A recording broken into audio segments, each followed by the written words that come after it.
Chikofiira n'akulira abayimbi ba Kadongo Kamu ng'ekibiina bakiyita Kamuta. Era ekyo ekibiina kibadde kitambula kinoonyereza abayimbi okubalwanirira mu nsonga z'ebivvulu n'okufunira ku bayimbi akasente. Era abayimbi okuva mu kibiina kya Kamuta omuli Sebata ne banne ne bagenda ne bakola kibayita Komawo. Bwali busungu bwe bwasanga era engabana eyinza okuba tetambula bulungi nga bwe kigambibwa. Bagambe engabana teyagenda bulungi bo bwe banyiiga ne bakola Komawo. Kati omukulu Chikofiira akulira Kamuta era kyekimu ku bibiina bya Kadongo Kamu ebigundiivu. Bikoze bingi nnyo era kirwanidde nnyo ekisawo kya Kadongo Kamu. Kati bwe bamubuuzizza ku nsonga zino Kenzo zesobola okuba ate ng'ayogera ku bayimbi aba Kadongo Kamu. DJ Chikofiira katubulye ku nsonga za Kamuta tujje. Kamuta ereza abayimbi ba country music akuviira ddala mu 2024 yo yennyini yafuna obwetwaze obulonde obutuufu mu 2007 tujja n'ekibiina ekyo mpaka wano. Waliwo bannaffe abatwawukanamuko ne bagenda ne bakola ekibiina ekirala bayita Komawo ne tusigala wala nagi n'emiriyi emito egy'abayimbi abo abatannaba kwatiikirira nnyo naye nga bajja kubanga ekibiina tekibeeramu miti mikulu gyokka. Emiti emikulu akabiira kali ak'emiti emikulu be kadda wali gala n'abaana banagenda okuyimba music country music owenkya. Kati yoyo no Chikofiira ng'atunyonyola Kamuta. Bali abayimbi abakulu bwe baavaamu ne bakola Komawo ekulirwa Sebata. Kati eno Kamuta ekulirwa Chikofiira. DJ Chikofiira atandise bw'ati ku nsonga. Abo balina ekibiina kyabwe kibakulembera kyebakola kyabwe kyebayita Komawo. Ziyinza obutagiyita opposition. Bayinza okuba nga bo batuuse ekiseera ne balaba nga tebakyasobola kutambula kubanga nze ndi mugatta. Nze nalwanirira Kadongo Kamu owa bonna. Abo nze nabanoonya mu nsiko gye babeeranga. Sigambye nti babeeranga mu bibira naye babeeranga kibakwataganye nga babeere no gundi abeera gindi kibiina tegundi kibeera gindi ne mbaleetera obwegasi obwasobozesa ebintu bingi nnyo bye twajja omwo ng'okubayingiza mu gavumenti okugiraga nti omuyimbi wa Kadongo Kamu wa buvunaanyizibwa omuyimbi kubanga Kamuta by the way yalaga association izo n'endala nti bakolebwa kubanga endala zikoleddwa mu bise after covid covid yawo wakoleddwawo olwokuba twali tulina obuyambi bwe tunoonya nga bwe walabe nti eggwanga lyali ssibe.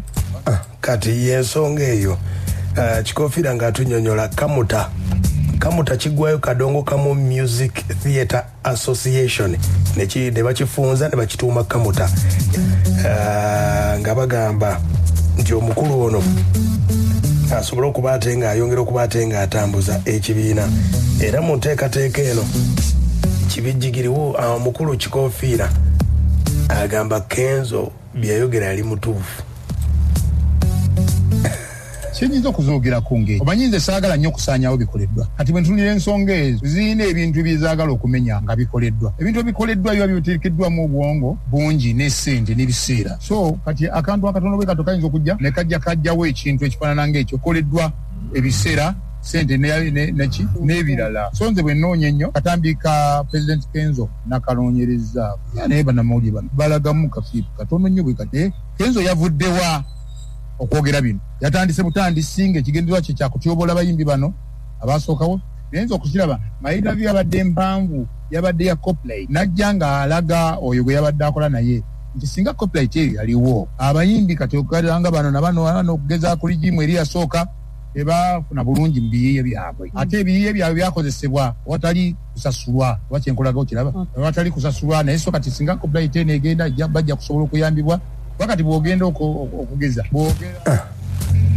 omuwulidde Chikofiira akulira aba Kadongo Kamu ekibiina kyayita Kamuta buuda akyatugamba ku nsonga. Nze mu kulaba okwange n'emboozi gye kyavudde ku kigendererwa kyakujereegerera abayimbi bano lwakuba yataddemu amannya naye ate era abo be yayogeddeko be babali ku main ennyo mu country music abaamuyimba ne bamulamu be yabadde ateekeddwa okwogerako awulirize naye lwokuba nti ffe abantu abamu nabano baogiwadde omuliro bakirabyenga ekyokutyoboola. Yensonga eyo ekibiina kya mukulu Sebata kyo bakiyita Komawo oba oyinza okiyita Country Musician Association Uganda era ekibiina ekyo nga kyamani waakyo ye Fred Sebata Wile Mukabe Vice Kibijigirire Secretary Sebale Vice n'abalala bangi nnyo okugenda bwe batyo mpola mpola.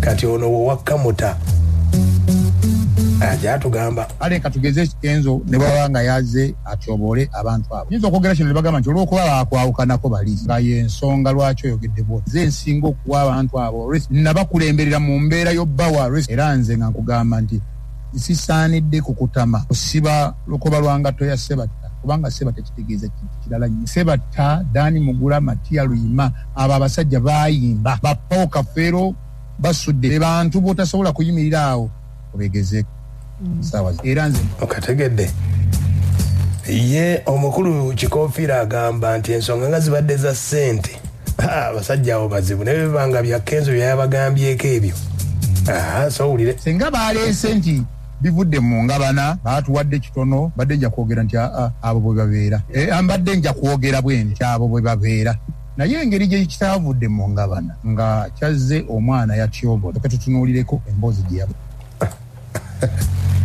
emboozi gye yavudde Kikofiira agamba okukaba kwa Sebatta akwogerako okiwulira buli omu pain y'ekiruma y'ekintu ekyaguddemu ajiwulira bubwe. Kati waliwo baatukubanga embooko ku ssomero abamu ne batakaaba abalala ne bakaaba nnyo abalala ne baziri. Nze amagezi ge nayadde wakola kino kyawedde ate n'abaakikoze bantu bakulu naye senga nabadde ntegeddeko nga tekannakolwa nze kino kye nali bagambye respect tugiwa emyaka yo age ne tugiwa by'ozookola tugiwa ebikuvuddemu by'owadde nsi. Kati bw'ogattagatta ebyo eno video si yabadde ino okwanukula ekyo conference yali baddewo naye nga ya mu kimwanyi nga teri mu kamera ebyalivudde omwo mu kamera mu conference eri yali aligenze mu oba kyetaagisiza oba tekikoze eki kyetaagisiza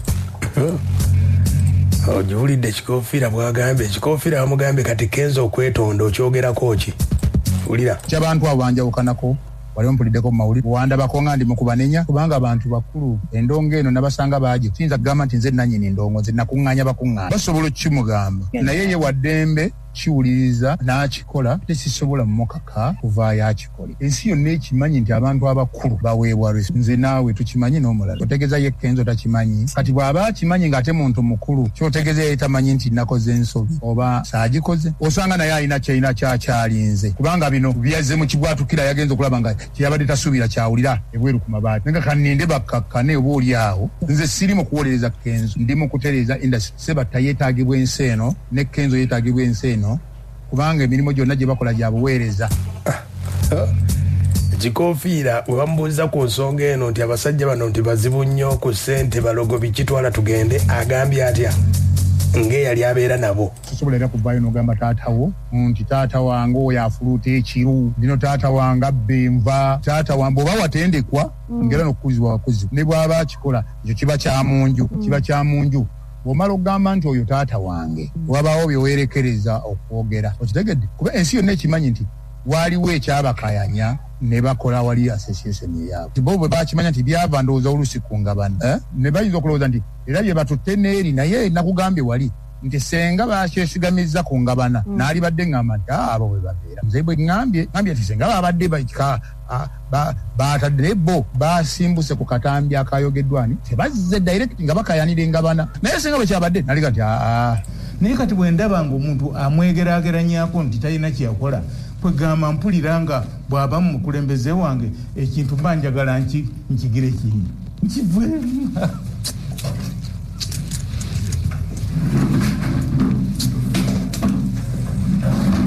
wasi wali kyemba nfunamu